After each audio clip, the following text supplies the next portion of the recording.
The young couple was preparing to go to bed when a sudden clap of thunder and a flash of lightning startled them. Rain began pelting the windows, and the eerie creak of the stable echoed through the night. Starlight, the horse, was frightened. Alina grew anxious and slipped on her coat. "It's not a child," Marco whispered. "He'll be fine. What if he breaks something?" Alina paused, then hurried toward the door. "The only thing that might break is our marriage," Marco muttered under his breath, frustration evident in his tone. Marco stood frozen for a moment, torn about what to do. Should he follow his wife into the stormy night? It was dark and anything could happen. Or should he go to bed? He had an early workday ahead. He chose to stay. They lived in a safe neighborhood after all. Surely nothing would happen to Alina or her beloved horse. Marco resented Starlight. For the past year, the horse had become Alina's obsession, treated like a child.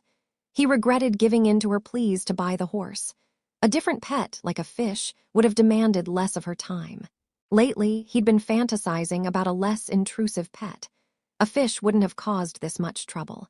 Initially, he thought the challenge would be making space in the yard for the horse, but the real issue was Alina's devotion to Starlight.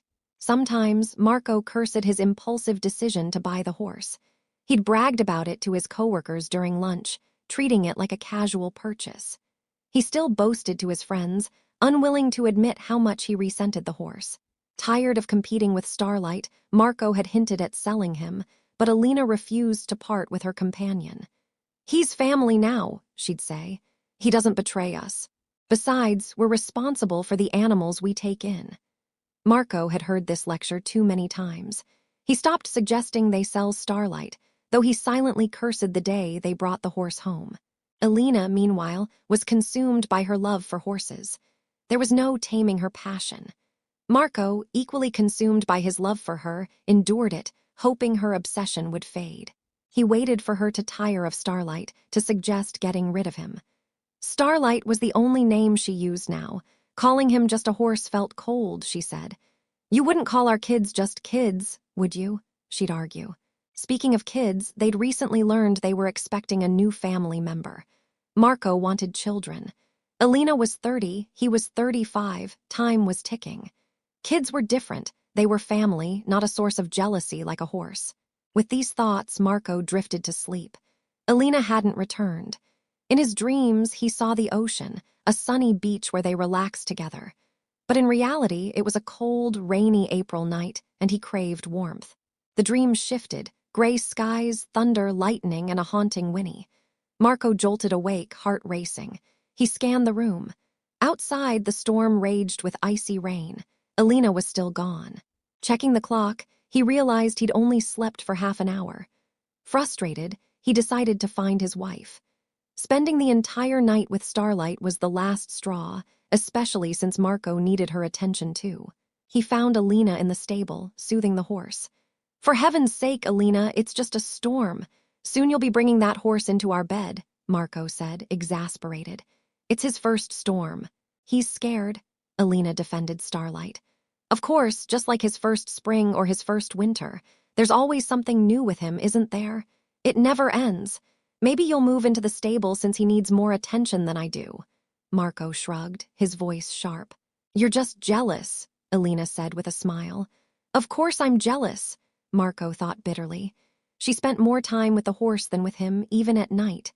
"Maybe I'm scared of storms too, but I don't whinny like he does," Marco said aloud. Alina laughed and hugged him. They finally went to bed. Marco assured her Starlight was safe. This was how he had to earn her attention most days. Thankfully, Starlight couldn't talk, or he'd likely outshine Marco. What saved Marco was his sense of humor. Alina loved how he made her laugh. At home, he listened to her enthusiastic stories about Starlight. At work, he bragged about the horse to his colleagues, half-heartedly encouraging them to get one too, as if to share his burden. But no one else was eager to take on the responsibility. They thought a horse was too much work, too much space.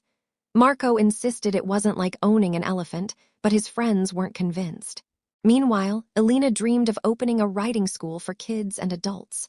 Marco thought it was a wild idea, blaming it on pregnancy hormones. Some women craved pineapples at night or strawberries in winter. Alina wanted a herd of horses. No sane person would plan such a venture, he thought. How would she manage a school? One horse was bad enough, and they'd need a bigger space. A stable, fields for the horses to run. The thought of multiple horses made Marco queasy. He tried explaining to Alina how much time and space it would require. But one day, she presented him with a stack of papers, her response. She drafted a detailed plan, found an old riding school to renovate, and even lined up staff. She'd created a business plan with a modest investment. "Don't you want to invest in something?" she asked innocently, showing him the not-so-small sum needed. "In a few years, it'll pay off. It's not a risky venture, it's promising. Riding is getting popular." Marco promised to think about it. He wanted to invest, but safely. A riding school seemed too risky, especially with Alina pregnant. He stayed quiet, hoping she'd forget the idea after the baby arrived, too busy to pursue it. He was annoyed that she spent so much time in Starlight's stable, brushing him, talking to him like he was a child. Then, a new idea struck her. She found that talking to Starlight calmed her, better than any therapist. One day, she greeted Marco excitedly after work, announcing that her riding school plan would succeed even faster. She'd read that horses could serve as therapy for kids and adults with developmental or mental health issues. Horses helped with rehabilitation after strokes, injuries, and more. "It's called equine therapy," she said. "We could offer it alongside the school. There aren't many centers like this in our country. It's a huge opportunity." Marco felt like he was the one who'd need therapy soon, and horses wouldn't help. He needed serious help, but held on for Alina's sake, especially during her pregnancy. His friends said their wives had done crazier things, so he considered himself lucky. If Alina found joy with Starlight, so be it. Her doctor even said it was good for her, especially late in her pregnancy.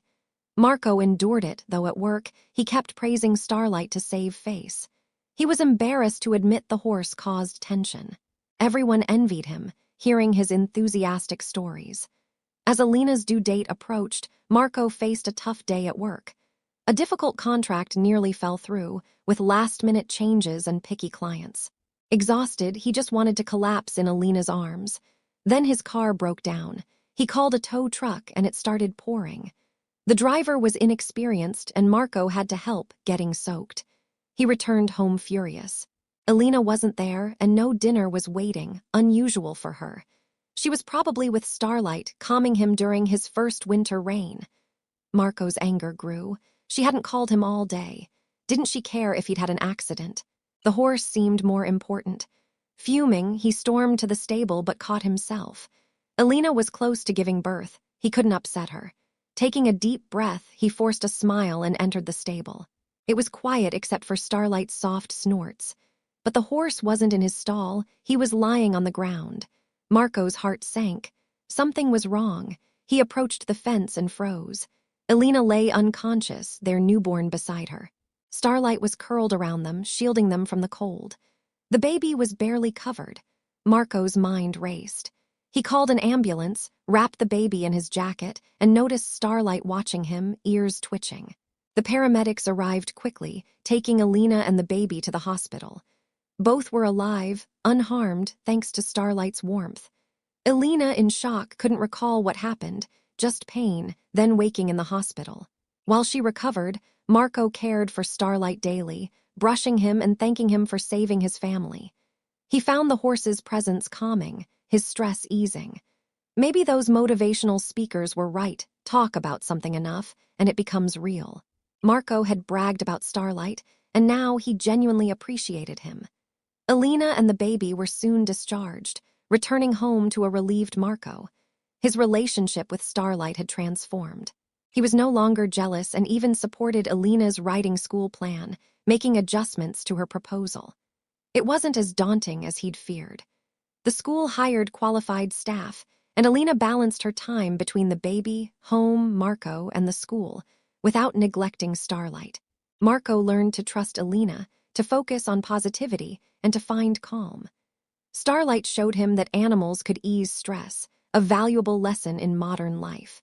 Their school became a wellness center, helping children and adults with psychological and physical rehabilitation. Resentments and jealousy faded from their family, all thanks to the remarkable qualities of horses.